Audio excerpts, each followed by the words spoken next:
व्याप्तं शारदा क्षेत्र सुस्थितं वंदे वंदारु मंदारमिंदिरानंदकंदलम् अमंदानंद संदोह बंधुरं सिंधुराननं वागर्थाविव संपृक्तौ वागर्थ प्रतिपत्तये जगतः पितरौ वंदे पार्वती परमेश्वरौ वागीशायस्य वदने लक्ष्मीर्यस्य च वक्षसि यस्यास्ते हृदये संवित् तं नृसिंहमहं भजे। सकुङ्कुमविलेपनामलिकचुम्बिकस्तूरिकां समन्दहसिते क्षणां सशरचापपाशाङ्कुशाम् अशेषजनमोहिनीं अरुणमाल्यभूषोज्ज्वलां जपाकुसुमभासुरां जपविधौ स्मरेत् अंबिकां। भोला शंकर भगवान की। పంతులు చెప్పినట్టు చాలా రోజుల నుంచి మీరు అలసిపోయి వాస్తవానికి వీళ్ళందరూ చిన్న చిన్న నీళ్ళ బాటలు తెచ్చిన కానీ మనిషి ఒక గ్లూకోజ్ బాటలు పెట్టాల్సినంత లెవెల్లో మీ జయ అన్నారు. జయ అంటే పూజిస్తున్నాము అని అర్థం. భగవంతుడు మనకు గొంతు ఇచ్చిండు కాబట్టి మాట ద్వారా దేవుణ్ణి పూజ చేయడం జయ అని అర్థం. 100 సంవత్సరాలు బతికే వారికి రోజుకు 100 సార్లు జై కొడతాం. ఎప్పటిండే దేవునికి ఎన్నిసార్లు కొట్టానో బాగా ఆలోచన చేసుకోండి మీరు. ఇంకొక మాట, ఈ జై అనే పదం ఎక్కడికి వచ్చిందంటే ఇక అనటోడు ఏదంటాడో కొనాకు జై అంటే అయిపోయి అని దగ్గరికి వచ్చింది. అట్లా కాదు, మొత్తము పదం మీరు అనాలి. ఇక మొదటంతా మేమనాలి కొనాకు జై మీరా, అట్లా కాదు. మొత్తము పదం అనుకుంటూ జై అనాలి. ఒకటి, భగవంతుని దగ్గర పరమాత్మ నీవు ఇచ్చినటువంటి మానవ జన్మను సార్థకం చేసుకుంటున్నాము అని చెప్పడానికి జై అనాలి. ఆయన సృష్టి రచనా శక్తికి జై అనాలి. ఆయన దయకు మనం జై అనాలి. ఎట్లనాలి? మొత్తము పేరు అని అనాలి. నాతో పాటు అనొచ్చు, లేదా తర్వాత కూడా అనొచ్చు, కానీ నాతో పాటు అనే ప్రయత్నం చేయండి. నేను ఏమంటానో 2 అక్షరాలు అనగానే మీకు అర్థమవుతుంది, దాన్ని అందుకోండి. భోళా శంకర భగవానికి. కొంచెం అంతా ఒక 1% గ్లూకోజ్ ఎక్కినట్టు అయింది. ఇంకా మొత్తం డెక్స్ట్రోజ్ 10% ఎక్కలేదు. ఇక జయ అనే పదం అనడానికి ఒక పద్ధతి మన భారతీయ సనాతన ధర్మంలో చెప్పున్న పద్ధతి ఒకటి ఉంది. మగవాళ్ళు అనుకుంటారు కదా కొందరు, ఆ మగవాళ్ళు నిజంగా మగవాళ్ళ అని భగవంతుడికి ఎట్లా తెలుస్తుందంటే 2 చేతులు మొత్తం పైకెత్తాలి, గట్టిగా చేయాలి. అమ్మలు చేతులు పైకెత్తకూడదు ధర్మశాస్త్రం ప్రకారం. కనుక గదుల కిందికి 2 చేతులు నమస్కార ముద్రతో పట్టుకొని ఇంట్లో మాట్లాడిన దానికంటే కొంచెం గట్టిగానే చేయాలి. మగవాళ్ళ సంగతి అందరికీ తెలుసు కదా, ఇంట్లో ఎట్లుంటారు, హ్యాండ్స్ అప్పే కదా. ఎంత చెప్పుకోకున్నా, మీరు బయట చెప్పకున్నా అందరికీ తెలుసు ఆ పరిస్థితి. కాబట్టి ఆ హ్యాండ్స్ అప్ భగవంతుని దగ్గర చేస్తే మీ హ్యాండ్స్ అప్పే ఉంటాయి, డౌన్ కాదు ఎప్పుడు.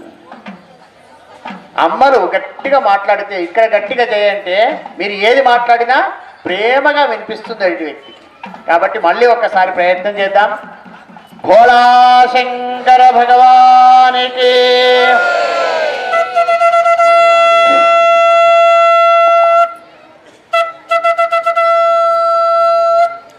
జగదంబా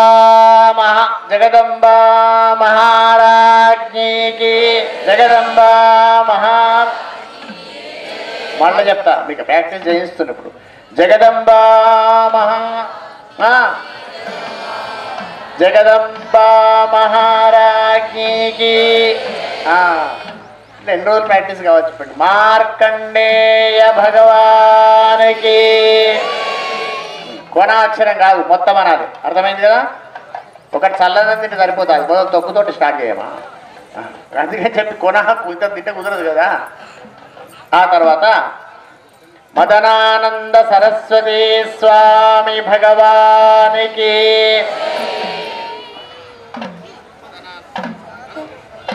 మదనానంద సరస్వతి స్వామి భగవానికి ఆనంద సరస్వతి స్వామి భగవానికి లాస్ట్ చెప్తున్నా అనండి అన్నపూర్ణ మాతాకి సంగ్రామ్ సమస్త సాధు సంతన్ महाराजों की धर्म माता की गो माता की वेद माता की अपना अपना माता पितों की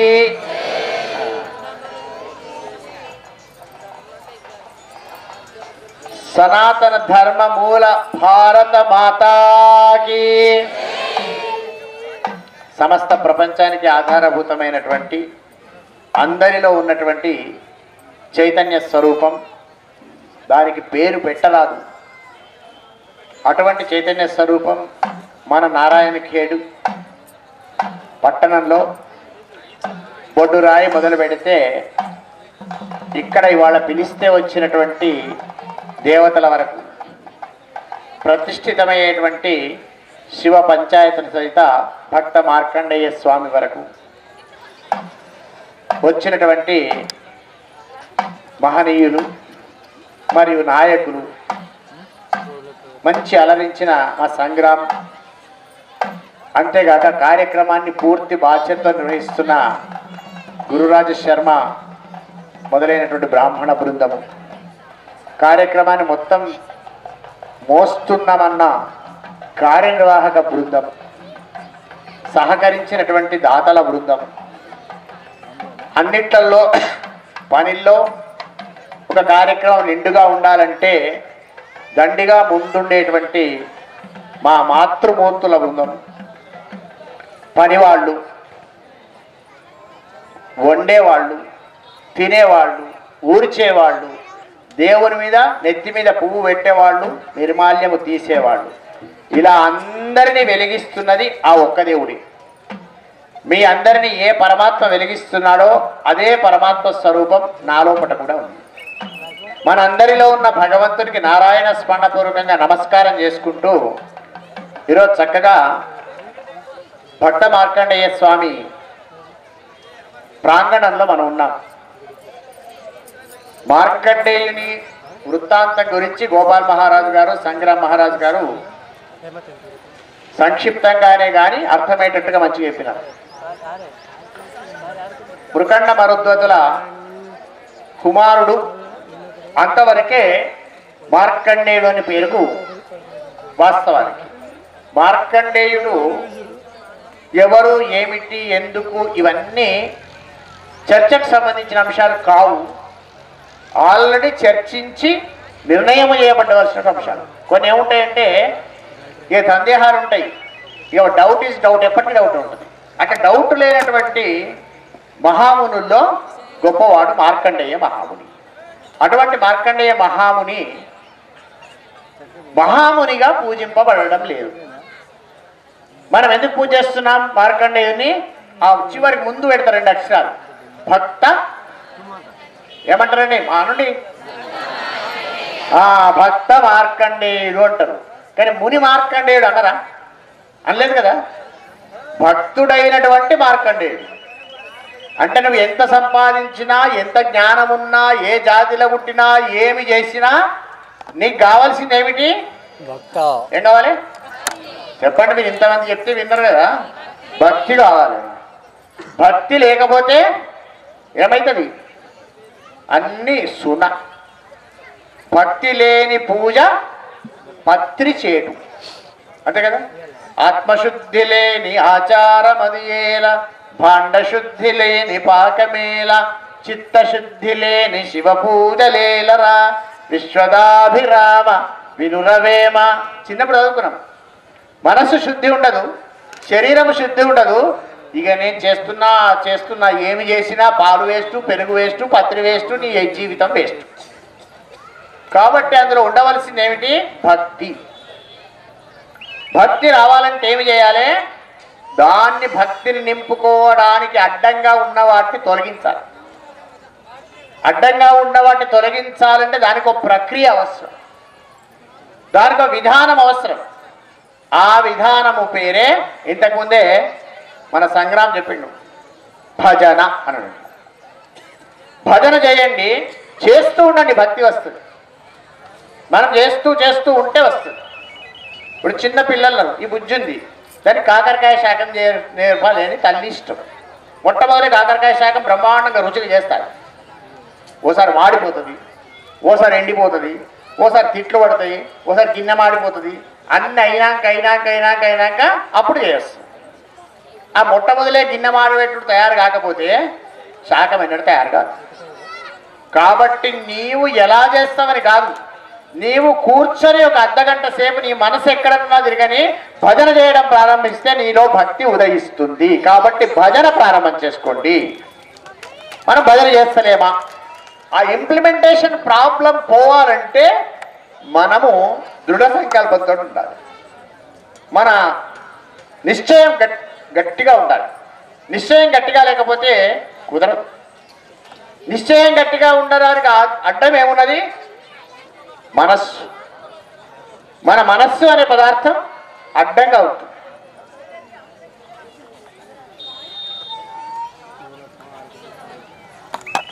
మాకేం అభ్యంతరం లేదు, రావచ్చు.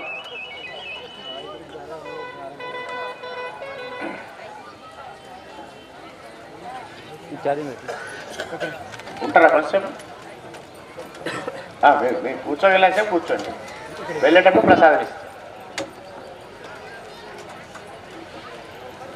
మనం ఎక్కడ చేయాలన్నా, ఏ పని చేయాలన్నా అర్థం, లేకుంటే నువ్వు నిద్రపోతుండ్రా వింటుండ్రా మాకు అర్థం కావాలి కదా. మనస్సు అడ్డంగా ఉంది. మనస్సు అనేది ఎట్లా ఉంటుంది? మనస్సు చాలా వికారమైనటువంటి వ్యవహారం. వికారో మానసో భావ అని చెప్తారు. మనస్సు అనేది భావంగా మారి వికారంగా మారుతుంది. వికారం అంటే అగ్లీ కాదండి, వికారం అంటే మార్పు చెందిస్తుంది మనస్సు. ఇక్కడ కూర్చున్నారు కదా, ఏమనిపిస్తుంది? ఇంట్లో ఏమవుతుందో అనిపిస్తుంది. ఇంట్లో కూర్చుంటారు కదా, ఇక్కడ ఏమవుతుందో అనిపిస్తుంది. ఇక్కడ ఉన్నప్పుడు అక్కడ ఆలోచన చేస్తుంది, అక్కడ ఉన్నప్పుడు ఇక్కడ ఆలోచిస్తుంది. అట్లా చేస్తే ఆ మనస్సు కంట్రోల్ లేనివాడు అవుతాడు. ఎక్కడ ఉన్నప్పుడు అక్కడ ఆలోచన చేస్తే వాడే గొప్పవాడు అవుతాడు. ఇంకేమీ లేదు. ఎక్కడ ఉన్నప్పుడు అక్కడ ఆలోచన చేయాలి. ఎక్కడ ఉన్నప్పుడు అక్కడ ఆలోచన చేయాలంటే దుర్మార్గంలో ఉండొచ్చా? మనకు వెంటనే మనకు వచ్చేది ఏంటంటే నెగటివ్ ఫోర్స్ మనది బాగుంటుంది. ఫస్ట్ పాజిటివ్ ఫోర్స్ తక్కువ ఉంటుంది, నెగటివ్ ఫోర్స్ ఎక్కువ ఉంటుంది. ఎట్టి పరిస్థితులుగా దుర్మార్గము దుర్వ్యసనాలు పనికిరా. మీరు భగవంతుడు రామచంద్రుడికి దండం పెడుతున్నారు, కృష్ణుడికి దండం పెడుతున్నారు, శివునికి దండం పెడుతున్నారు. వాళ్ళ దగ్గర నుంచి ఎప్పుడన్నా ఒక మెసేజ్ తీసుకున్నారా? భగవంతుడిని దండం పెడుతున్నాం, రామునికి దండం పెట్టేస్తారు. ఏమయ్యా అక్కడ వేయించినాం, రాముల వారి గుడికి వేయించినాం. ఎందుకు దండం పెట్టినాం? రాముడు సత్యవాక్య పరిపాలకుడు, రాముడు పితృవాక్య పరిపాలకుడు, రాముడు అన్నదమ్ములు కలిసి ఉన్నారు, ధర్మంగా ఉన్నాడు, అందుకని దండం పెట్టిన. సరే, మరి ఇప్పుడేట పోతున్నావు? మా తమ్ముని మీద కేసు పెట్టడానికి కోర్టుకు పోతున్నావు అనండి. ఇక వీడు లాభం ఏం చెప్పండి?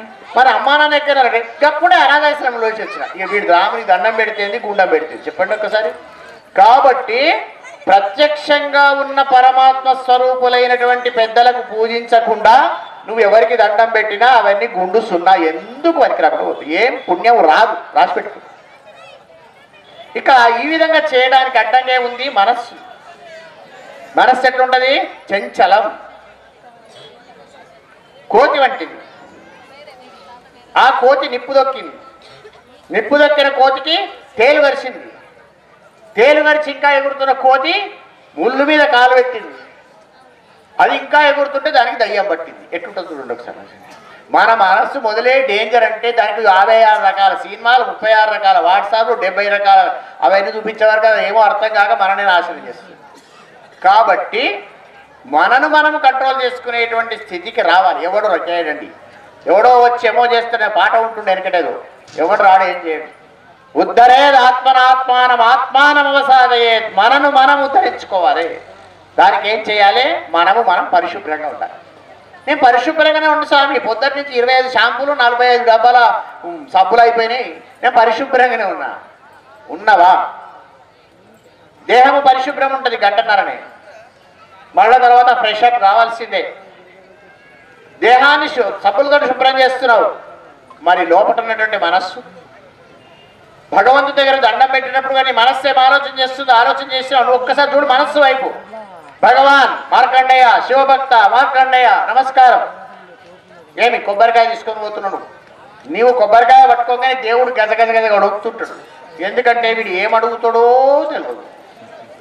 తీసుకుపోయి కొబ్బరికాయ కొట్టి, స్వామి నీ కొబ్బరికాయ కొట్టినా వాట్ అబౌట్, నీకేం కావాలో 1 కోటి రూపాయలు ఇచ్చేది అని. వీడు 15 రూపాయలు కొబ్బరికాయ పటుక్కున వలగొట్టి 1 కోటి రూపాయలు అడుగుతుంది. వాడు ఎక్కడి నుంచి ఇవ్వాలి అటువంటి కోరిక? ఇంకోటి ఏమడుగుతాడు, స్వామి ఏమిరా బాబు ఇక్కడికే భయంకరమైన కోరిక, ఇంకేమి మా కొంపలో ఏం లేదు స్వామి అని. మరి ఏం చేయాలి? మా కొంప కొంచెం పెంచండి అని. పర్వాలేదు మంచిది అడిగిందా కొంప పెంచుకో. అడిషనల్ కోరిక ఒకటి ఉంది స్వామి అని. ఇంకేమిరా మా పక్కింటోని కొంప కొంచెం ఉంచకపోతుంది అని. ఇగో ఇటువంటిది మనసు. ఈ దుర్మార్గ ప్రవృత్తి ఉన్న చోట దాన్ని తొలగించాలి. తొలగించాలంటే అంతకంటే పవర్ఫుల్ సబ్జెక్ట్ అక్కడికి రావాలి. ఇది కూడా అలా కలిసేది కావద్దు, దానికంటే పవర్ఫుల్ సబ్జెక్ట్ ఉండాలి. ఆ పవర్ఫుల్గా ఉండడానికి మనం ప్రయత్నం చేయాలి. చెప్పిన మనస్సు ఒక దగ్గర కూర్చొనియదు. ఇక్కడ ఎంతమంది కూర్చున్నాం కదా, నా మనసు ఏం ఆలోచన చేస్తుంది, ఇంకో దగ్గర కార్యక్రమం గురించి ఆలోచన చేస్తుంది. గురువు మనసు ఏం ఆలోచన చేస్తుంది, స్వామి ఎంతసేపు మాట్లాడుతారో ఆయన పోతే ఆయనతో ప్రాణప్రతిష్ఠ చేసి పూర్ణాహుతి చేసి పంపిస్తావా ఆయన ఆలోచన చేస్తుంది. అవునా? సారేం ఆలోచన చేస్తుంటే ఇక్కడ కూర్చుని లా అండ్ ఆర్డర్ ఏమైతుందో, ఫోన్ ఏం తెచ్చినాయో, వాకిటాకి ఎక్కడ ఉందో ఆయన ఆలోచన చేస్తుంది. సంగ్రామం ఆలోచన చేస్తుంటే స్వామి మాట్లాడదానుకుంటున్నా పోవన్నా వద్దా అర్థమవుతుంది. సంగ్రామం ఆలోచన చేస్తుంది. మీరేం ఆలోచన చేస్తున్నారు, ఎడ కూర్చుంటే ఎందుకు కూర్చుంటేవా తర్వాత తింటేవా మీరు ఆలోచన. ఏం లాభం చెప్పండి. Who are here? ఎవరు టు హియర్ ఉన్నారో వాళ్ళు హియర్ ఉన్నారు. కాబట్టి మనం మనస్సును చాలా జాగ్రత్తగా కంట్రోల్ చేసుకోవాలి. అది కంట్రోల్ అయ్యే సబ్జెక్ట్ కాదని చెప్పినాను. చంచలంభి మన కృష్ణ ప్రమాధి బలవదృఢం. గీతలో చెప్తాడు, కృష్ణుని అడుగుతున్నాడు అర్జునుడు, అయ్యా ఈ మనసు అనేది చాలా డేంజరస్ సుమా, నాకు కంట్రోల్ అయ్యలేదు అన్నాడు. కృష్ణుడు ఏం చెప్పాలి? అది కంట్రోల్ అనాలి కదా, అనలే. అసంశయం మహాబాహో అన్నాడు. No doubt you are correct అన్నాడు. నువ్వు తప్పనిసరి కరెక్ట్ చెప్పినావు, మనస్సు అనేది కంట్రోల్ కాదు, మరి ఎలా అన్నాడు. అంటే దానికి ఒక మార్గం చెప్పింది. మనస్సును నేను సృష్టించిన, నన్ను నువ్వు పట్టుకొనే కంట్రోల్ చేస్తాను. అంటే సృష్టించిన వాడిని పట్టుకోవాలి. మనం ఏం చేస్తాం, చిన్న చిన్న కార్యక్రమాలకి ఇక్కడికి పోతాం. ఇంట్లో ఆడపిల్లలు తొలకపోవడానికి పుట్టేటి నుంచి వస్తారు. వచ్చిన వాళ్ళు ఏం చేస్తారు, మొదలు వచ్చి మెల్లగా ఆమెను అడుగుతారు, నాదేమున్నదిరా మీ బావని అంటారు. బావ దగ్గరికి పోయి అడుగుతాడు. బావ అంటాడు, నాకు రావన్నది కానీ మా అమ్మ నాకు చెప్పాలి కదా అంటే బావ తెలియదు. అప్పుడు అత్తగారు అన్నాడు, మీ ఇష్టం అంటుంది. దాన్ని అన్నాక ఇక పని అయ్యేటట్లేదు అనుకుని ఏం చేస్తాం మనం, ఏం చేస్తాం చెప్పండి? ఇంటి పెద్ద మనిషి చెప్పి మామ ఇట్లా కార్యక్రమం ఉంది అక్కని తోలుకపోతాం, అట్లా తోలుకపో అన్నాడు. అంటే వీళ్ళందరికీ అథారిటీ ఎవరు? ఇంటి పెద్ద. ఆ ఇంటి పెద్ద చెబితే విన్నాడు. అదేవిధంగా భగవంతుడు సృష్టించినటువంటి మాయ భగవంతుడు అనేటువంటి ఇంటి పెద్ద చెప్పితే వింటది. మన ఇంటి పెద్దరు అట్లా. అంటే ఎక్కడ పాయింట్ ఉందో ఆ పాయింట్ పట్టుకోవాలి. దానికి అడ్డంగా ఏముంది? మళ్ళా మనసే కోరియదది. ఎటువంటిది ఉంటే మనస్సు? ఒక చిన్న పిల్లగాడు ఉన్నాడు. వాడు ఏమన్నాడంటే నాకు సంచి కావాలని. సంచి తెచ్చిచ్చింది. నాకు ఒక ఏనుగు కావాలన్నాడు. ఎలిఫెంట్ తెచ్చిచ్చింది. ఏనుగును తీసి సంచిలో పెట్టుకున్నాడు. ఏనుగును సంచిలో పెట్టమని ఏడుస్తాడు. పాజిబులా? కాదు. అప్పుడు ఏం చేయాలి? పిల్లగానికి వాళ్ళ అమ్మ తెచ్చింది చాక్లెట్ డబ్బా ఇవ్వాలి. పిల్లగా చాక్లెట్ తింటుంటే ఏమవుతుంది? సంచి మాయమవుతుంది, ఏనుగు మాయమవుతుంది, వాడు చాక్లెట్ తింటాడు. అదేవిధంగా అనేక రకాలైనటువంటి పిచ్చి పిచ్చి కోరికలు కోరేటువంటి మన మనస్సుకు భగవన్ నామము అనేటువంటి భజన అనేటువంటి చాక్లెట్లు ఇవ్వండి. అప్పుడు మనం మారుతుంది, మన స్థితి మారుతుంది. ఆ విధంగా మనం సంస్కరించుకోవాలి. ఎప్పటికీ మన దృష్టి ఎటుంటుందంటే బయటోని తప్పులు ఎతుకుదామనే కానీ మన తప్పులేమో మనం చూడబడి, అంతే కదా. తప్పులెన్నో వారు తండోపతండంబు ఉర్వి జనులకెల్ల ఉండు తప్పు, తప్పులెన్ను వారు తమ తప్పులెరుగరు విశ్వదాభిరామ వినురవేమ. తప్పెతుకుతుందండి, పాయింట్ అవుట్ చేస్తారు. ఈ పాయింట్ అవుట్ చేసేటప్పుడు బాగా ఆలోచన చేయండి. పాయింటింగ్ ఫిగర్ ఎదుటి వ్యక్తిని చూపిస్తుంది అన్నప్పుడు మిగతా 3 వేళ్ళు ఎక్కడున్నాయో ఆలోచన చేయండి. మిగతా 3 వేళ్ళు ఏం చేస్తున్నాయి? నీ వైపు తిరిగినాయి. నువ్వు ఎదుటి వ్యక్తిలో తప్పులు చూపిస్తున్నావు బాబు, వాట్ అబౌట్ యూ? నీ సంగతి ఏందో చూసుకో. ఈ 3 వేళ్ళు ఏం చెప్తున్నాయి? నీలో కామం ఎంతుంది, క్రోధం ఎంతుంది, లోభం ఎంతుంది. ఈ 3 చెప్తాయి. కనుక చాలా జాగ్రత్తగా మనం వ్యవహరించాలి. మన మనస్సును కంట్రోల్ చేసుకోవాలన్నప్పుడు దానికి ఒక మార్గం వెతుకుదాం. ఆ మార్గం వెతకడానికి ఇటువంటి మహారాజు దగ్గరికి ఒక శిష్యుడు వచ్చి, ఈయన మర్చిపుట్ర శిష్యుడు వచ్చి ఏమన్నారంటే, అయ్యా మహారాజా, నువ్వు చెప్పిన అన్నీ అయితే ప్రపంచంలో నాకు ఒక్క మార్గం చెప్పేదన్నా గురువు గారివి. సరే నేను చెప్తానండి. ఆయన అప్పుడప్పుడు ఒప్పుకోడు కానీ ఏదో ఊళ్ళో ఉన్నట్టు చెప్తాను. నా మనసు కంట్రోల్ చేసే మహారాజా, జర మనసుని కంట్రోల్ చేసే మార్గం చెప్పానండి. మనస్సును కంట్రోల్ చేసే మార్గం చెప్పడం అనేది చాలా సాధ్యమైన అంశం కాదు. కానీ ఏమన్నాడంటే, కూర్చో కొంతసేపు అన్నాడు. వాడు 5 నిమిషాలు అయినా మళ్ళీ అడిగిండు, మళ్ళీ 5 నిమిషాలు అయినా మళ్ళీ అడిగిండు. అని ఎట్లా అడుగుతున్నాను ఏంటంటే, నా మనసు కంట్రోల్ ఉంటుందని చెప్పారు కదా, ఉండలేదు మరి, అందుకే అడుగుతున్నాను. ఇక లాభం లేదనుకొని మీకు ఒక మార్గం చెప్పాలి. నీ మనస్సు వింటలేదా నాయన? వింటలేదయ్యా. సరే, మన ఊరు అవతల అడవి ఉన్నదా? ఆ అడవి ఉంది. అడవిలో సింహాలు ఉన్నాయా అన్నాడు. ఉన్నాయని విన్నామండి. గుహ ఉందట, గుహ దగ్గర సింహాలు ఉన్నాయట. నీ మనసు కంట్రోల్ చేసే మంత్రం నేను చెప్తా, ఒక పని చేయి. సింహానికి గడ్డం ఉంటుంది, జూలు అంటుందండి, అందులో నుంచి ఎంటిక తీసుకురా అని చెప్పిండండి. ఈయన చెప్పిండేంటి? సింహము జూలులోని ఎంటిక కావాలి. మంచిది, ఎట్లా చెప్తావా అని చెప్తాను. వాడు అవతలకు వచ్చినాక ఆలోచన, సింహం దగ్గరికి ఎప్పుడు పోవాలి, ఎంటిక ఎట్లా తేవాలి, నేను వస్తానా? అయినా సరే గురువుగారు మాత్రం మనసు కంట్రోల్ చేసే అంశం చెప్తానండి కాబట్టి ఐ మస్ట్ బ్రింగ్, నేను ఎట్లయినా తెస్తా. ఇప్పుడు ఆలోచన చేసి ఒక సింహం ఉండే గుహ దగ్గరికి పోయింది. అక్కడ పెద్ద చెట్టు ఉంది. చెట్టు ఎక్కి కూర్చున్నాడు. కూర్చొని సింహం ఎప్పుడు వస్తుంది, ఎప్పుడు పోతా, దినచర్య అంతా గమనించింది. అది ఆకలైనప్పుడే బయటకు వస్తుంది. సింహం లక్షణం వేరు, అది ఆకలైనప్పుడే తింటుంది. మన వల్ల కనపడ్డప్పుడు అలా డబ్బాలైన పుట్లాలు అవి ఇవి వేసుకుంటూ కూర్చోదు. అది ఆకలైనప్పుడు మాత్రమే తింటుంది. రేపటి కోసం దాచిపెట్టదండి. అవి మీ ఇంట్లో చీమలు, మీ ఇంట్లో దోమలు ఉన్నాయి కదా, నల్లులు ఉన్నాయి కదా, బల్లులు ఉన్నాయి కదా, ఎప్పుడన్నా రేపటి కోసం బ్యాంకులో పెట్టుకోమని చూసిరా? ఇక మీ బ్యాంకులో ఎంత ఉంది, మీ దగ్గర ఆధారపడ్డ వాళ్ళ బ్యాంకులో ఎంత ఉందో ఒకసారి ఆలోచన చేసుకో. మనిషి ఒక్కడేనండి, అబ్బా 20 తరాలున్నా 21వ తరానికి దాచిపెట్టి చచ్చిపోతాడండి వీళ్ళు. అప్పుడు ఆ సింహము ఆకలైనప్పుడు మాత్రమే తింటుంది, రేపటి కోసం ఆలోచన చేయదు. ఆకలైన తాలతో అది తింటది. అది బాగా గమనించిండు. ఆకలి కానప్పుడు అనుకుంటుంది సపరేట్ పోయి గుహల. ఇది గమనించి 2 రోజులు అబ్జర్వ్ చేసిండు. ఓహో, ఇది పర్వాలేదు, ఆకలైనప్పుడు బయటకు వస్తుంది, దీన్ని పట్టుకోవాలి అనుకున్నాడు. బాగా భగవంతుడే భారం వేసిండు. ఆలోచన చేసి ఇంటికి పోయి వాళ్ళకి పెద్ద గోశాల, ఆ గోశాల ఉంది కనుక ఇంట్లో భార్యని అడిగింది. భార్యమని, మన ఇంట్లో నెయ్యి ఉందా అన్నాడు. ఏ పెద్ద గోశాల ఉంది, మనకు నెయ్యి తక్కువైంది, 4 డబ్బాలు నెయ్యి ఉందన్నాడు. పర్వాలేదు, పూరీలు గారెలు చేయొస్తాయా అని అన్నాడు. చేయొస్తాయి, గారెలు చెయ్యి అనండి, 4 చేయ అన్నదండి. ఎందుకంటే మన ఇద్దరం టైంకి ఎవరైనా వస్తే 2 వాళ్ళకు 4 కాదు, ఒక గంపెడు చేయమనండి. గంపెడు. ఆమె ఆశ్చర్యపోయింది. గంపెడు గారెలు ఏం చేసుకుంటావా నువ్వు అన్నది. గంపెడు గారెలు ఏం చేసుకుంటావు అన్నప్పుడు సమాధానం చెప్పాలి కదా. ఈయనేమన్నాడు, చేస్తావా చెయ్యవా? మీకు తెలుసు కదా మగవాళ్ళు ఎట్లా మాడతారు. చేస్తావా దీని రెండవ గేర్ అంటారు. చేస్తావా చెయ్యవా? చేస్తా కానీ నాలుగు కాకపోతే 5 చేస్తాను. నీకు అర్థమైతే లేదు. మీ అయ్యేదే పంపించిండా?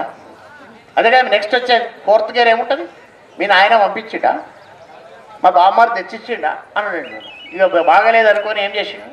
చేస్తారండి అన్నది. ఈ కంపు కన్నా అదే నయం కదా చేసేసి గంపెడు గారెలు చేసి ఆ గారెల గంప పట్టకపోయిండు. సింహం గుహ ముందర పెట్టిండు. 3 రోజులైంది. తెల్లారి భోజనానికి రావాలి. సింహం బయటకు వచ్చింది. ఆకలికి వచ్చేసరికి వెరైటీ ఫుడ్ వాసన వస్తుందండి. Fast food. దాని విషయంలో వెరైటీ. రోజు ఏం తింటే సింహం ఏం తింటుంది? మాంసము, రక్తము. అతి భయంకరమైనటువంటి జీవి. ఎదుటి వ్యక్తికి అతి భయంకరం కల్పించి చంపి తింటుంది అటువంటి సింహం. ఇప్పుడు ఆ వాసన చూసి గావో గంధేన పశ్యంతి. శాస్త్రం ఏం చెప్తుంది? పశువులు వాసన ద్వారా గ్రహిస్తాయి. మీరు పిల్లి ముందర పాలు పెట్టండి, వాసన దాగినాక చూస్తుంది. ఆవు ముందర కుడిది పెట్టండి, వాసన దాగినాక చూస్తుంది. గడ్డి వేయండి, వాసన చూసిన తర్వాత తింటుంది. వాసనతోటే గ్రహిస్తాయి. కాబట్టి అటువంటి వాసనను గ్రహించి ఇక్కడ ఏదో తినేది ఉన్నట్టుంది అనుకుందండి సింహం. అనుకొని అటు ఇటు చూసి ఎవరు లేరు, చూద్దాం ఒకటి తిన్నదా, ఒకటి తిన్నది. అమ్మ బాగా అనిపించింది.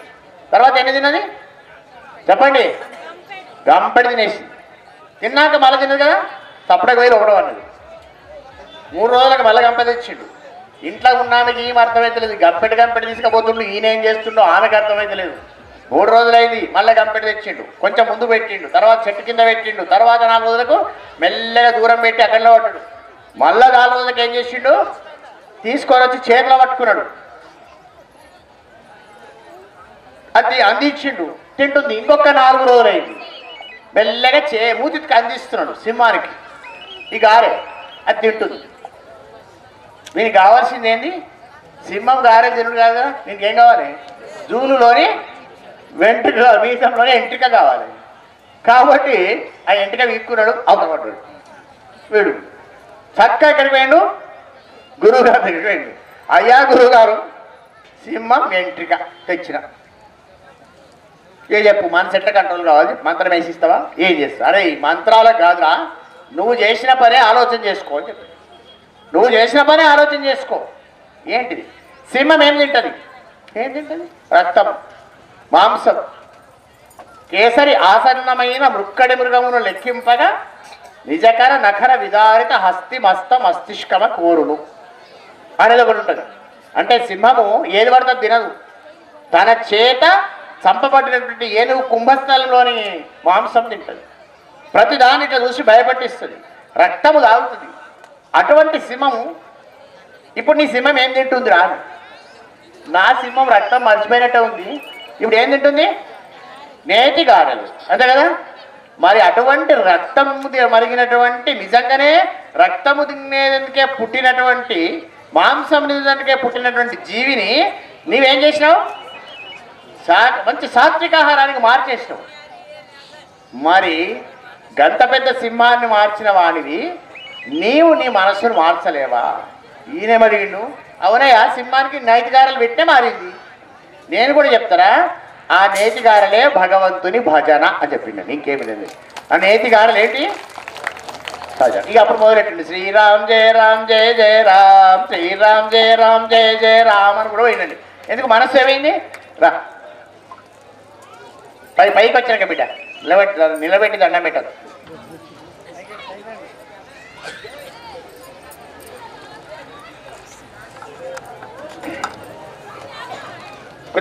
కూర్చో. శ్రీరామ్ జయ రామ్ జయ జయ రామ్, శ్రీరామ్ జయ రామ్ జయ జయ రామ్. ఏమంటుండు? గట్టిగా నుండి అనుకుంటే ఎక్కడికి పోయింది? ఇప్పుడు మెల్లగా ఇంటికి పోయింది. ఆయన జీవితంలో శ్రీరామ్ జయ రామ్ జయ జయ రామ్ అంది. ఇప్పుడు ఏమంటుండు? ఆయన భార్య సంతోషమా దుఃఖమా కళ్ళబట్టి నీళ్ళు వస్తున్నాయి. మా ఆయన రాముని బదిలీ చేస్తుండు. కానీ ఏమో ఎందుకైందో మెల్లె కూర్చొని అడిగిండు. మెల్లె పోయి అడిగిండు, ఏమయ్యా ఎక్కువైనావు? ఈ రామరామ అంటున్నావు, ఎన్నడూ అగట్టుకోదు కదా అంటే శ్రీరాముని దయ. అనండి. ఏం మాట్లాడినా శ్రీరాముని దయ. సరే, ఆ రోజు గడిచిపోయింది. ప్రొద్దున లేవంగానే ఆమె తర్వాత తీసింది. ఎందుకు? సారి పిదల్దామని. ఎదురుగా ఏమున్నది? ఏమున్నది చెప్పండి, మీకు అర్థమైంది. సింహం వచ్చాడు అన్నది. ఎందుకు? నేతిగారల వాసన పట్టింది. పట్టొచ్చి ముద్ర అన్నది. తర్వాత డబుక్కున పెట్టింది. డబుక్కున పెట్టొచ్చేసి ఏమన్నది? అయ్యో సింహం వచ్చిందండి మన ఇంటి ముద్ర అన్నది. అది ఏం చేయదు అంటుండండి. ఈయన ఏం చేయదా? సింహము రక్తం తాగుతుంది, మాంసము తింటుంది, చంపేస్తుంది. అది మన సింహం ఏం చేయదంటే మన సింహమా? ఎట్లయిందని మన సింహం అంటే, నువ్వు నేతిగారలు ఇచ్చినవు చూడు, ఈ నేతిగారలు దాని పెట్టినా, దానివల్ల అంత భయంకరమైన సింహము కూడా హింస మానుకున్నది ఇక్కడ కూర్చున్నది. ఇది అంతే ఎందుకైంది అంటే, నీవు కూడా అట్లా మారినట్టుందండి. మాకు కూడా అనిపిస్తుంది. పొద్దున్న లేస్తే సాయంత్రం దాకా ఏమి తిందువో కానీ రాత్రి కాగానే తాగి కొడుతుంటే రోజు ఈ 2-3 రోజులు అయింది కొడతలేవు, ఏమైందో నేను కూడా పరేషాన్ అవుతున్నా. అలవాటు పడ్డ వాళ్ళు అట్టే అంటారు. సాయంత్రం కాగానే వాడు వస్తారు, తాగుతాడు, రెడీ ఉంటారండి. ఏమి లేదని నేను అనుకుంటున్నా. ఏమైందండి అది? సింహం ఎట్లా మారిపోయిందో నేనట్లా మారిపోయినా. మరి గారెలు ఏవేండి అంటే ఏమిటి గారెలు చెప్పండి? శ్రీరామ్ భజన. ఆ భజన అనేటువంటి చూపించడం వల్ల మనస్సు అనేది కంట్రోల్ అయి కూర్చుంటుంది. కాబట్టి భజన తప్పనిసరి అవసరం. ఆ భజన చేయాలి. ఇంకొక మాట చెప్తాను నేను. ఇన్ని లక్షల కోట్లు పెట్టి ఇన్ని రకాల పూజలు చేసి ఇన్ని రకాల వ్యవహారాలు చేసినా కూడా మనకు నిజంగా పుణ్యం వస్తుందా అంటే, ఆ పుణ్యానికి కొలవడానికి భగవంతుడు ఒక స్కేల్ పెట్టుకున్నాడు. బాలకేంద్రంలో అయితే పెడతారు కదా లాక్టోమీటర్, పెట్టినట్టుగా భగవంతుడు మనం పోగానే ఒక స్కేల్ పెడతాడు. ఏమున్నది? నేను 100 గుళ్ళు కట్టించిన, 50 సత్రాలు కట్టించిన, 1 కోటి మందికి అన్నదానం చేసిన, 4000 మందికి వస్త్రదానం చేసిన, రైట్, ఇవన్నీ ఓకే. కానీ అంటాడు, ఏమిటి? 1 కోటి మందికి అన్నదానం చేసినా సరే కానీ మీ ఇంట్లో ఉన్న అమ్మా నాయనకు కూడు పెట్టినవా అని అడుగుతున్నాడు. ఫస్ట్ అడిగేదండి, తల్లిదండ్రులకు అన్నం పెట్టినవా? తల్లిదండ్రులకు బట్టలు ఇచ్చినవా? అనాథాశ్రమం కట్టించినవు, మీ అమ్మని వేయడానికేనా అడుగుతారండి. కాబట్టి నీవు ఎన్ని రకాల పూజలు చేసినా, ఎన్ని రకాల దానాలు చేసినా, మొదలు మీ తల్లిదండ్రులకు సేవ చేస్తేనే నిజమైన మనిషివి, లేకపోతే మనిషివి కావు. బాగా జ్ఞాపకం ఉంచుకోండి. పూజలకు ఫలితం కూడా రాదు. మరి తల్లిదండ్రులు అనగానే అమ్మగారులు ఏమనుకుంటున్నారంటే, మా అయ్యావ అక్కడనే ఉండి మమ్మల్ని ఇంటికి ఇచ్చారు కదా. సనాతన ధర్మంలో ఏం చెప్తుందంటే, తల్లిదండ్రులు అంటే ఒక 6గురికి ఇచ్చిందండి ప్లేస్. శరీరం ఇచ్చిన వాళ్ళు తల్లిదండ్రులు, పిల్లనిచ్చిన వాళ్ళు లేదా పిల్లగాన్ని ఇచ్చిన వాళ్ళు అంటే ఎవరు? అత్త మామ. తర్వాత ఎలా ఉండాలి, ఎలా ఉండొద్దు, భగవంతుని ఎలా సేవించుకోవాలని చెప్పినటువంటి గురువు గారు. ఆపదలో ఉన్నప్పుడు ఏమీ ఆశించకుండా సహాయం చేసిన వాడు. ఈ 6గురు తల్లిదండ్రులతో సమానంగా గౌరవించదగ్గ వ్యక్తులండి. బాగా జ్ఞాపకం ఉంచుకొని ఇవి రాసి పెట్టుకోండి. ఇవాళ నుంచి ఇంకెవరైనా అత్త నిలగొట్టిన వాళ్ళు ఉంటే చక్కగా తోలుకొచ్చుకోండి. ప్రేమగా ఉండండి. మీ అత్తమామ కానీ మీ అత్తమామ కానీ ఎవ్వరు కూడా మీ దగ్గర చేయమ ఆశించరు. ఒకటే ఒకటి 2 నిమిషాలు మీరు పక్కకు కూర్చొని మంచిగున్నవా అని అడిగితే 1 కోటి రూపాయలు ఇచ్చిన దానికంటే ఎక్కువ వాళ్ళు సంతోషపడతారు. బాగా జ్ఞాపకం ఉంచుకోండి. ఆ విధంగానే మనం వ్యవహరించాలి. మరి చక్కటి కార్యక్రమాన్ని నిర్వహించారు గురురాజ శర్మ గారి నేతృత్వంలో. చాలామంది యొక్క సహకారంతో కార్యక్రమం జరిగింది. ఒక కార్యం జరగాలంటే మామూలు అంశం కాదు. 4-5 పేర్లు ముందుకుంటాయి, తప్పు లేదు. ఎందుకంటే 72,000 నాడులు ఉన్నాయి చెప్పిన కదా. ఈ 72,000 నాడులు తిందామంటే ఒక్కసారి కుదరదు. ఒక్క నాలుకతోటే తినాలి, ఒకటే ముఖం. మనం ఎంతసేపటికి ఏం చర్చ చేస్తున్నామంటే, భగవంతుని సృష్టిలోని లోపాలు వెతికే ప్రయత్నం చేస్తుంటారు. లోపాలు వెతకడం కాదు, సవరించుకొని బయటపడు. నీకు కావాల్సింది చూసుకో. మన రీసెర్చ్ అంతా ఎక్కడ ఉంటుంది? ఈ 5 ఏళ్ళు, ఈ 5 ఏళ్ళకి ఇట్లుంటే బాగుండు, అటుంటే బాగుండు, ఇటుంటే బాగుండు. ఎటుంటే ఏందయ్యా? 5 ఏళ్ళు ఒక దగ్గర కలుపు, బుక్క చెయ్యి, నోట పెట్టు, సరిపోతుంది. కాబట్టి సృష్టిని వాడుకోవడం నేర్చుకోవాలి.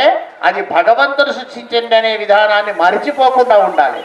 అదేవిధంగా కొంతమంది కార్యకర్తలు, కొంతమంది మహనీయులు, సాధువులు వీళ్ళందరూ ఇచ్చినటువంటి సూచనలు తీసుకొని మంచి స్థపతి, మంచి బ్రహ్మాండమైనటువంటి దేవాలయ నిర్మాణాన్ని మనం చేసుకున్నాం. సరే, దేవాలయ నిర్మాణం చేసుకున్నాము. 3 రోజుల కార్యక్రమం. నన్ను రమ్మన్నప్పుడు ఒకటే మాట చెప్పినాను నేను, నాకు పెద్ద ఎక్కువ అవసరం లేదు కానీ ఫీజు కట్టవలసి ఉంటుంది. నా ఫీజు ఏంటంటే సక్రమంగా ప్రతిష్టకు సంబంధించిన హోమాలు మాత్రమే చేయాలి, వేరే హోమాలు చేయొద్దు. రెండవది, అందరూ కూర్చొనే తినాలి, నిలబడి ఒక్కరు తిన్నా నేను కాదు దేవుణ్ణి కూడా రాని అని చెప్పింది. నేను సాయంత్రం కూడా ఎంక్వైరీ చేసుకున్నా, మొన్న కూడా ఎంక్వైరీ చేసుకున్నా. నేను బండి మీద ఇక్కడ పోయేటప్పుడు కరణ్ మహారాజ్ మాట్లాడుతున్నాను, వినుకుంటూ పోయినా, ఇవన్నీ చూసుకున్నా. చాలా సంతోషంగా 99 మార్కులతో మీరు పాస్ అయ్యారు. ఇక ఒక్క మార్క్ ఎందుకు మిగిలిచ్చింది అనుకున్నారు కదా. అసలు సంగతి రేపటి నుంచి మార్కండేయుడు నాకు ఫోన్ చేస్తాను విషయం. ఇవాళ ఇంతమంది కనబడ్డారు కదా, రేపు మధ్యాహ్నం వరకు అసలు సంగతి అర్థమవుతుంది. రేపు పొద్దున ఉంటారు ఈ పందిర్లు పెట్టేవాళ్ళు వాళ్ళు వీళ్ళంతా. ఇక రేపు మధ్యాహ్నం ఏంటంటే మార్కండేయ స్వామి ఎక్కడ ముందర శంకరుడు. ఏమో అంటే ఏమో మహారాజా ఎవరు లేరు, ఎవరైనా వస్తే చూద్దాం మరి. ఆయన అంటారు ఎవరు రారా, ఎవరు అంటారు అక్కడ ఉన్నాడండి ఒకడు. ఆయన ఎవరున్నారు ఏమా, అవును కదా. వీళ్ళిద్దరు కలిసి ఏం చేస్తారంటే మరి మన దగ్గరికి ఎవరు వస్తలేరు కదా అని వస్తుందా మాటలండి. కాబట్టి ఆ పరిస్థితి అనిపిస్తుంది. కనుక భగవంతుణ్ణి తెచ్చుకోవడం, నిలుపుకోవడం పెద్ద కాదు. తెచ్చిన భగవంతుని దగ్గరికి ప్రతిరోజు 1 నిమిషం వచ్చిపోయి. ఇంకొక మాట ఇద్దరు ముగ్గురు చెప్పినారు, మన గురువు కూడా చెప్పినాడు. ఇది కమ్యూనల్ గాడ్ కాదు, ఒక కమ్యూనిటీకి సంబంధించినటువంటి దేవుడు కాదు. దేవుడు అన్నప్పుడు అందరికీ సమానం, అందరికీ సమానమైన విషయంలో ఉండేవాడే దేవుడు అవుతాడు. కాబట్టి అటువంటి భగవంతుణ్ణి మనం ఇక్కడ ప్రతిష్ఠ చేసుకున్నాం. కనుక మనం మానవుల్లాగానే మెదులుతూ చక్కగా భగవంతుడి యొక్క దివ్యమైనటువంటి తత్వాన్ని అర్థం చేసుకుంటూ ప్రేమపూర్వకంగా వ్యవహరిద్దాం. ఈ జీవితం ఎట్లా ఉంటుందంటే ఉండదు. ఉంటుందని ఎవరైనా చెప్తారా చెప్పండి ఒకసారి. ఇక్కడ ఉన్న వాళ్ళు ఇంతమంది ఉన్నారు కదా, నేను ఎవరు గ్రీన్గా ఉంటాను ఎవరైనా చెప్తారా? ఎవరు గ్రీన్ ఉండదు, ఎవరు రెడ్ ఉండడండి, వాడు పోతాడు. ప్రతివాడు పోయేది. కాబట్టి ఈ జీవితం అనేది కరిగిపోయే మంచు, ఉన్నంతలో నలుగురికి పంచు సరిపోతుంది. ఆ విధంగా మనం ఉందాం అని తెలియజేస్తూ మరి అతి త్వరలో నారాయణఖేడ్ పట్టణంలో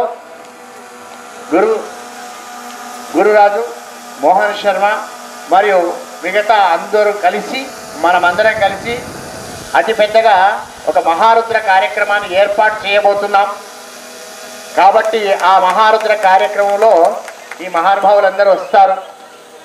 కనుక అందరూ తప్పనిసరిగా ఆ కార్యక్రమం కోసం, ప్రకటన కోసం చూడవలసిందిగా తెలియజేస్తూ మరి కార్యక్రమంలో విచ్చేసినటువంటి అందరికీ, మరి భూపాలరెడ్డికి, మిగతా అందరికీ కూడా ఆ భగవంతుని యొక్క దివ్యమైనటువంటి ఆశీస్సులు లభించి, ముఖ్యంగా మా సంగ్రామ మహారాజు వాక్పటిమ ఇంకా పెరిగి ఇంకా ఉత్తేజకరంగా సమాజాన్ని ముందుకు తీసిపోయేటట్టుగా ఆయనకు ఆశీస్సులు ఇవ్వాల్సిందిగా భగవంతుని అర్థిస్తూ, మరి ఇప్పుడే వచ్చినటువంటి మహారాజు వారు కూడా 2 మాటలు మాట్లాడతారు. నాకు తర్వాత కార్యక్రమాలు ఉన్నవి, అయినప్పటికీ కూడా వారు మాట్లాడిన తర్వాతనే నేను ముందుకు వెళ్తాను. నేను వెళ్ళిపోయినా కదా అని ఎవరు నిలబడి తినద్దు. ఎందుకంటే మన మనుషులకు మాత్రమే భోజనం పెడతాం, బర్రెలకు పెట్టము. నిలబడి తినే వాళ్ళందరూ బర్రెలు కనుక వాళ్ళకు పెట్టము. కాబట్టి చక్కగా కూర్చొనే భోజనం చేస్తారు. మన నారాయణఖేడ్ పట్టణంలో ఏ కార్యక్రమమైనా సంప్రదాయబద్ధమైన భోజనాన్నే మనము పెడతాము అనే నిర్ణయాన్ని చేసుకుందాం. మార్కండేయ దేవాలయంతో అది ప్రారంభం కనుక కూర్చొనే భోజనం చేస్తారు. ఎంత పెద్దవాళ్ళైనా కూర్చుంటారు. వాళ్లకు కూర్చోలేని పరిస్థితి ఉంటే మనమే కూర్చేస్తాం. కానీ నిజంగా ఉన్నవాడికి, మంచిగా ఉన్నవాడికి కూర్చేసి వికలాంగుని చేయడం మన ధర్మం కాదు. బాగా ఉన్నవాడిని చిప్ప ఇచ్చి అడుక్కొని తినడం అనడం మన ధర్మం కాదు. కనుక చక్కగా ప్రేమతో ప్రసాదాన్ని అందిద్దాం. మీ ఇళ్లలో కూడా అటువంటి ప్రేమపూర్వకంగానే ఉండాలి అని తెలియజేస్తూ మీ తల్లిదండ్రులను, చెప్పిన కదా 6 ఉన్నారు తల్లిదండ్రులు, అత్తామామలు, గురువు గారు, ఆపదలో ఆదుకున్నవాడు. ఈ 6 తల్లిదండ్రులతో సమానం. వాళ్ళందరినీ ప్రేమగా చూస్తూ మీరు హాయిగా భగవంతుడికి ఒకసారి నమస్కారం చేస్తే మార్కండేయుడు ఇక్కడెక్కడో గుళ్ళె ఉండాల్సిన అవసరం లేదు, వచ్చి మీ గుండెల్లోనే ఉంటాడు. కాబట్టి ఆ విధంగానే ఉందామని తెలియజేస్తూ మరి మంచి కార్యక్రమంలో ముందుండేలా ఇక్కడ ఉన్న అందరికీ కూడా భగవంతుడు ఆశీర్వచనం ఇచ్చుగాక అని నారాయణ స్మరణకు ప్రార్థిస్తూ ఒక్కసారి జయనాదం చేసుకొని ఊరుకుందాం. జయనాదం ఎట్లా చేయాలో చెప్పారు కదా, మళ్ళీ చెప్తాను. భోళా భోళా శంకర భగవానికి. అమ్మా నిజంగా అలసిపోయినట్టున్నారు కదా, కొంచెం గట్టిగా నుండి, ఎందుకంటే ఇంతమంది గ్లూకోజ్ బాటలు పెట్టాలంటే ఎన్ని రూపాయలు అయితే చెప్పండి. కాబట్టి గట్టిగానండి. భోళా శంకర్ జగదంబా మహా భక్త మార్కండేయ అన్నపూర్ణ.